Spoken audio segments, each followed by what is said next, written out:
Kalau begini terus, kita akan hancur.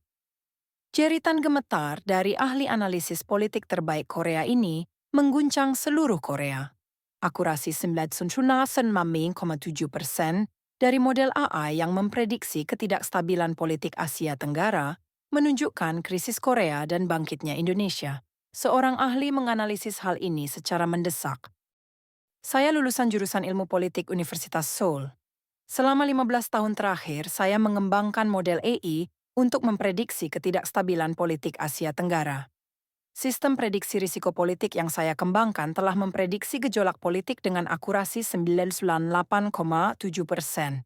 Model ini menganalisis data media sosial, indikator ekonomi, dan pola perilaku elit secara komprehensif. Akhir 2024, model saya membunyikan alarm untuk Indonesia. Hasilnya menunjukkan kemungkinan keruntuhan sistem di atas 85%. Basis analisisnya jelas sekali. Frekuensi pejabat tinggi memamerkan tas Hermes, jam Rolex, dan foto liburan Eropa di Instagram dan TikTok meningkat drastis. Terutama ketika video pamer barang mewah, anak seorang anggota DPR menjadi kontroversi di media sosial. Model saya menilai ini sebagai puncak kesombongan elit. Berdasarkan data masa lalu, pola seperti ini selalu diikuti demonstrasi atau kerusuhan yang hebat. Kali ini pasti, Indonesia akan segera mengalami kekacauan politik. Berdasarkan prediksi ini, saya menyerahkan laporan darurat ke pemerintah Korea, lalu berangkat ke Jakarta untuk membuktikan sekali lagi akurasi model saya di lapangan. Sejak tiba di Bandara Soekarno-Hatta, Jakarta, ada yang aneh. Ketegangan atau suasana cemas yang saya perkirakan sama sekali tidak terasa. Justru petugas bandara ramah, sopir taksi menyapa dengan sopan dalam bahasa Inggris. Masih mempertahankan ketenangan di permukaan, tapi akan segera meledak. Di hotel saya membuka laptop dan mulai analisis media sosial real time. Tapi hal aneh terjadi. Alih-alih slogan anti pemerintah yang keras atau rencana demonstrasi kekerasan yang saya perkirakan, warga melacak proses penambahan kekayaan politisi dengan sangat sistematis dan dingin. Di Twitter Spaces, warga biasa menganalisis rincian transaksi properti politisi tertentu layaknya penyidik. Di Instagram Story, mahasiswa membaca anggaran pemerintah dengan teliti, menandai dan membagikan item pengeluaran yang meragukan satu persatu. Yang paling mengejutkan adalah simbol yang mereka gunakan. Bukan slogan keras atau gambar kekerasan, tapi bendera hitam modifikasi dari bendera bajak laut manga Jepang, One Piece. Namun bendera ini tidak bergambar tengkorak, melainkan tulisan rakyat adalah tuan. Malam itu, untuk pertama kalinya saya mulai meragukan model saya. Sistem pasti harus runtuh, tapi kenapa mereka dengan damai dan gigih mengumpulkan data seperti ini? Keesokan paginya saat minum kopi di lobi hotel, seorang wanita paruh baya mendekati saya. Saya sedang menatap layar laptop, memeriksa ulang data yang saya analisis semalaman. Tiba-tiba sapaan itu membuat tangan saya berhenti. Anda analis politik dari Korea kan? Saya Ayu, mantan aktivis lingkungan. Cangkir kopi turun ke meja dengan sendirinya. Bagaimana dia tahu alasan saya ke Indonesia? Jantung saya mulai berdegup kencang. Jangan-jangan dia terkait dengan kelompok ketidakstabilan politik yang sedang saya lacak. Ayu seperti menyadari ekspresi bingung saya. Tersenyum lembut sambil menjelaskan. Jangan khawatir, di sini kalau ada ahli asing datang, cepat tersebar kabarnya. Apalagi yang datang untuk prediksi politik. Tapi Pak, sepertinya ada yang kurang dalam analisis Anda. Saya secara tidak sadar meluruskan punggung. Kebanggaan akan keahlian yang telah saya bangun 15 tahun mulai muncul. Apa yang kurang? Kebenaran ada di bawah, bukan di data. Di tempat yang tidak tersentuh cahaya kota, kita harus mendengarkan suara yang disampaikan bumi kepada kita. Saat itu, saya merasakan sudut bibir terangkat. Model saya dengan akurasi 98,7% kalah dari suara bumi. Jari saya tidak sadar mengetuk-ngetuk keyboard laptop. Itu kebiasaan saya saat stres. Masalahnya selalu orang-orang sentimentalis seperti ini. Tidak tahu metodologi ilmiah, tapi bicara intuisi dan semacamnya. Tapi ada sesuatu yang berbeda dalam tatapan Ayu. Bukan mata mistikus biasa. Ada keteguhan yang hanya dimiliki orang yang telah mengamati sesuatu dalam waktu lama dan memahaminya dengan mendalam. Kalau Anda benar-benar ingin memahami Indonesia, ikut saya ke suatu tempat. Saya akan menunjukkan wujud asli negara ini yang telah saya saksikan selama 30 tahun. Saya ragu. Memeriksa jadwal di layar ponsel sekali lagi. Sore ada kunjungan ke pusat Big Data pemerintah. Besok ada pertemuan dengan profesor universitas lokal. Tapi ada kegelisahan aneh di sudut hati. Gambaran warga yang sistematis dan dingin kemarin terus terlintas di kepala. Jangan-jangan memang ada yang terlewat dari model saya. Merasakan ujung jari yang mulai dingin, saya membuat keputusan. Baiklah, mari kita pergi. Ayu membawa saya ke desa pesisir kecil di pinggiran Jakarta. Selama 2 jam di mobil, saya terus menatap laptop, memeriksa data real time. Jari menggerakkan mouse wheel, tapi pikiran terus dipenuhi pertanyaan. Apa yang sedang kulakukan? Mengubah jadwal hanya mendengar kata seseorang yang belum terverifikasi. Di luar jendela mobil, hiruk-pikuk kota perlahan menghilang. Muncul sawah dan pohon kelapa. Tiba-tiba dada terasa sesak. Kegelisahan karena menjauh dari gedung tinggi, wifi, dan data stream real-time yang selama ini saya andalkan. Ini tempat apa? Sesampainya di desa, saya refleks memeriksa kekuatan sinyal ponsel. 2 bar. Hanya 2 bar. Di sinilah orang-orang yang melakukan politik sesungguhnya yang tidak bisa diprediksi model Anda. Di pintu masuk desa ada bangunan kecil dengan bendera hitam yang sama seperti kemarin. Tapi tulisannya berbeda. Rakyat adalah tuan pelayan. Melihat tulisan itu, saya merasakan déjà vu yang aneh. Konsep politik yang selama ini saya anggap tahu, rasanya memiliki makna yang sama sekali berbeda. Begitu masuk ke dalam bangunan, saya tidak bisa menutup mulut. Sekitar 20 warga duduk mengelilingi meja besar, memeriksa berbagai dokumen dengan teliti. Tapi bukan komputer atau tablet, melainkan dokumen kertas. Tulisan tangan, materi yang diberi garis dengan stabilo, dan grafik gambar tangan yang ditempel di dinding. Dada saya terasa jatuh, ini benar-benar aktivitas politik abad 21? Sedang apa ini? Suara saya bergetar tanpa sengaja. Seorang pria paruh baya mantan nelayan menatap saya sambil menjawab dengan tenang. Di tangannya ada ballpoint tebal, di depannya terbuka buku catatan penuh angka. Desa kami terancam hilang karena proyek pemindahan ibu kota pemerintah.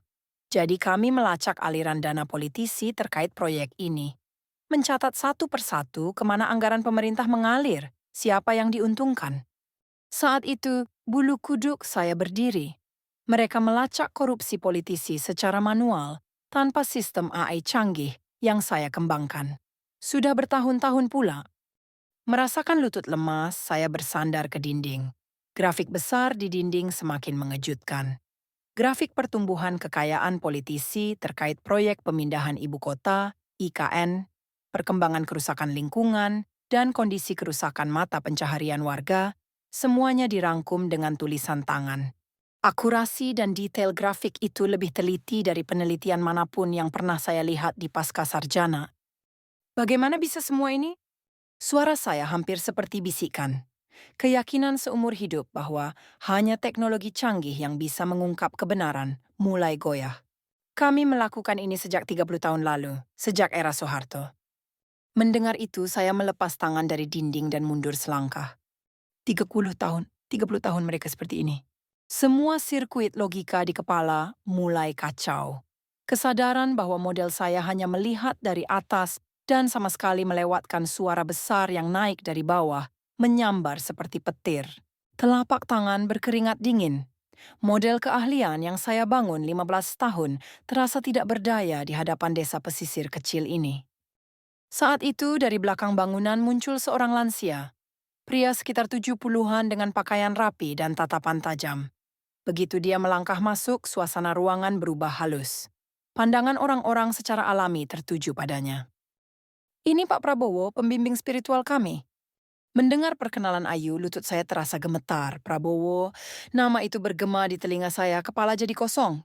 Nama yang tak terhitung saya temui saat mempelajari sejarah politik Indonesia dulu.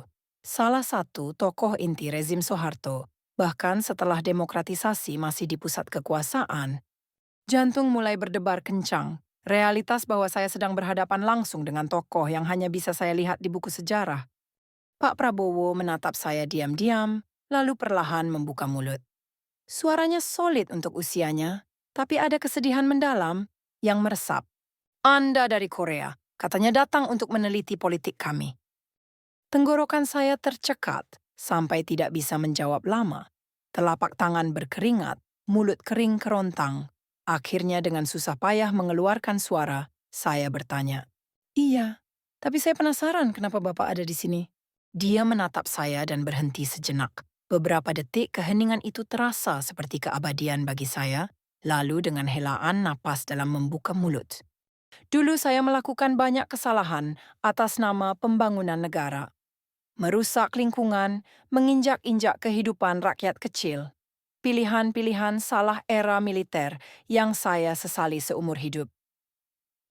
Saat itu dada saya terasa bolong. Orang ini, orang yang dulu di puncak kekuasaan ini, sekarang bertobat atas masa lalunya di hadapan saya. Saya tidak sadar melangkah maju. Di wajahnya saya bisa membaca penderitaan nyata. Bukan nafsu kekuasaan atau keangkuhan, melainkan penyesalan dan penebusan yang terukir dalam.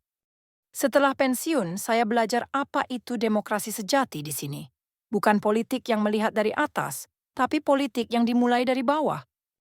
Kata-katanya tertancap jauh di kepala saya. Politik yang dimulai dari bawah. Pak Prabowo mengajak saya berkeliling desa. Setiap melangkah saya mendapat kejutan baru. Dia berturut-turut menunjukkan Komite Pengawas Keuangan, Komite Perlindungan Lingkungan, Komite Perbaikan Pendidikan yang dibuat warga secara swadaya. Melihat kegiatan setiap komite, saya semakin kehilangan kata-kata. Mereka membedah dampak kebijakan pemerintah terhadap kehidupan mereka dengan daya analisis setingkat pascasarjana. Dan tidak hanya mengkritik, mereka juga mengajukan alternatif konkret. Inilah demokrasi sejati. Pak Prabowo berhenti di depan sebuah SD yang tutup. Bangunan tua tapi dari dalam terdengar tawa anak-anak. Voting setiap 4-5 tahun sekali bukan demokrasi, mengawasi dan menyuarakan kebijakan yang mempengaruhi hidup mereka setiap hari, itulah demokrasi sejati. Saat itu saya merasakan dada memanas dan suara bergetar, mata mulai panas. Konsep ketidakstabilan politik yang selama 15 tahun saya lacak datang dengan makna yang sama sekali berbeda. Mereka tidak ingin menghancurkan sistem, tapi membuat sistem benar-benar bekerja untuk mereka. Mengelap air mata dengan punggung tangan saya bergumam. Saya baru sekarang sadar betapa bodohnya saya. Sore itu di balai desa diadakan rapat warga, membahas cara mengatasi kerusakan akibat proyek pemindahan ibu kota pemerintah. Saya duduk diam di pojok belakang ruang rapat. Pak Prabowo duduk di samping saya sambil berkata pelan, "Sekarang Anda akan melihat demokrasi sejati." Begitu rapat dimulai, saya hampir berhenti bernapas. Ini berbeda dari pertemuan politik manapun yang pernah saya lihat seumur hidup. Nenek 70 tahun berdiri dengan dokumen anggaran pemerintah dan mulai berbicara. Tangannya bengkok karena artritis, tapi suaranya tegas. Lihat halaman 142. Di bagian penilaian dampak ekosistem ini, luas kerusakan hutan bakau dicatat sepertiga dari kenyataan. Berbeda 12 hektar dari hasil pengukuran langsung nelayan desa kita. Saya menyaksikan pemandangan itu dengan mulut terbuka. Nenek yang sepertinya tidak berpendidikan tinggi dengan tepat menunjukkan kelemahan dokumen resmi pemerintah. Lalu pemuda 20-an berdiri, dia memegang file tebal. Biaya relokasi warga di halaman 278 juga bermasalah. Ganti rugi yang ditetapkan pemerintah setengah dari harga pasar saat ini. Ini hasil survei kami selama 3 bulan mengunjungi langsung perusahaan properti. Saat itu jantung saya terasa jatuh. Pemuda ini mengumpulkan data selama 3 bulan, turun langsung untuk melawan birokrasi raksasa pemerintah. Ada bobot yang berbeda dimensi dengan informasi yang saya dapatkan dengan beberapa klik. Rapat terus berlanjut. Wanita paruh baya menunjukkan foto-foto kerusakan lingkungan sambil menjelaskan. Para nelayan mempresentasikan hasil pengukuran langsung perubahan tingkat pencemaran laut. Saya semakin merasakan mulut mengering. Mereka tanpa gelar dokter, tanpa alat analisis canggih, tapi dengan tepat melihat kebohongan pemerintah. Tapi momen paling mengejutkan ada tersendiri. Menjelang akhir rapat, seorang nelayan perlahan berdiri, pria sekitar 60 tahun dengan buku catatan lusuh di tangan.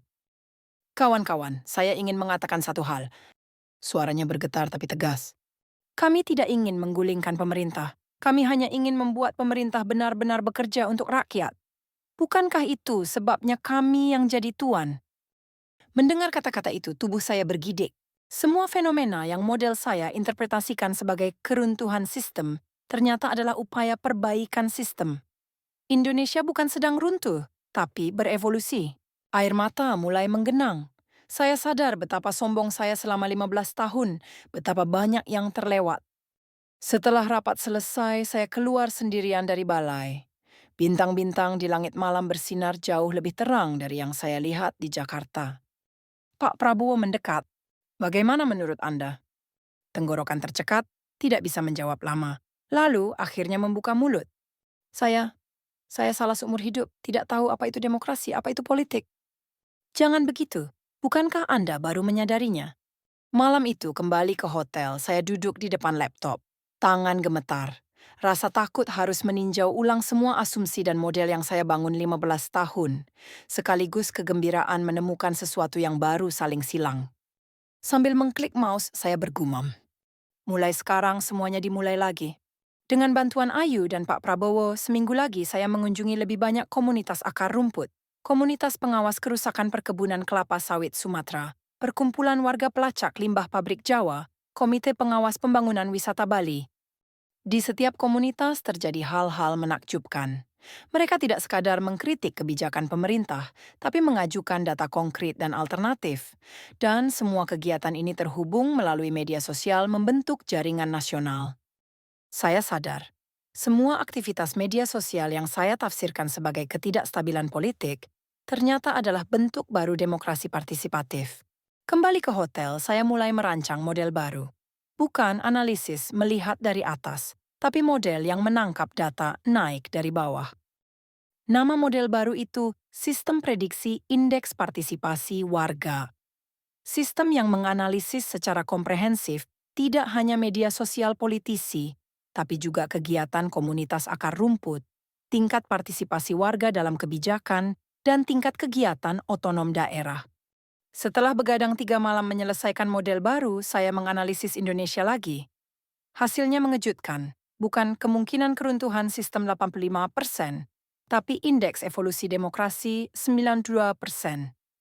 Kembali ke Korea, saya menyusun laporan baru. Judulnya Bayang-Bayang Demokrasi Digital, Jaringan Pengawasan Akar Rumput Indonesia. Laporan berisi semua yang saya saksikan. Warga desa menganalisis dokumen anggaran pemerintah, proses nelayan melacak kerusakan lingkungan, dan kisah mantan penguasa seperti Pak Prabowo yang mengabdi pada demokrasi akar rumput. Tapi responnya dingin. Dunia akademis mengkritik sebagai cerita yang tidak profesional dan sentimental yang melampaui batas ilmu data. Media menilai sebagai laporan yang kehilangan objektivitas. Reputasi yang saya bangun 15 tahun runtuh dalam semalam, dikecualikan dari proyek penelitian utama, permintaan kuliah juga berkurang. Tapi hal aneh terjadi. Laporan saya mulai tersebar dari mulut ke mulut online, terutama jadi perbincangan di kalangan aktivis muda dan organisasi masyarakat sipil. Ada pemuda Korea yang membaca laporan saya, lalu langsung mengunjungi Indonesia, dan muncul kelompok yang memulai kegiatan pengawasan akar rumput serupa di dalam negeri. 6 bulan kemudian, saya bertemu seorang mahasiswa di kafe kecil Seoul. Mahasiswa itu setelah membaca laporan saya pergi ke Indonesia, lalu membuat klub pengawas anggaran otonomi daerah di dalam negeri. Berkat profesor saya sadar, demokrasi bukan berakhir di voting, tapi dimulai setelah voting. Saat itu saya yakin, meski kehilangan karier, saya mendapat yang lebih berharga. Sekarang saya meninggalkan mimbar universitas, bekerja di organisasi warga kecil, melakukan pekerjaan menanam akar demokrasi dari bawah yang saya pelajari di Indonesia ke Korea. Ayu dan Pak Prabowo masih berkomunikasi dengan saya, saling berbagi pengalaman. Data hanya menunjukkan sebagian kebenaran. Kebenaran sejati ada di hati orang-orang dalam praktik sehari-hari mereka. Itu pelajaran terbesar yang diajarkan Indonesia kepada saya. Kami tidak ingin menggulingkan pemerintah. Kami hanya ingin membuat pemerintah benar-benar bekerja untuk rakyat. Bukankah itu sebabnya kami yang jadi tuan? Perkataan nelayan Bapak Sudiman, Indonesia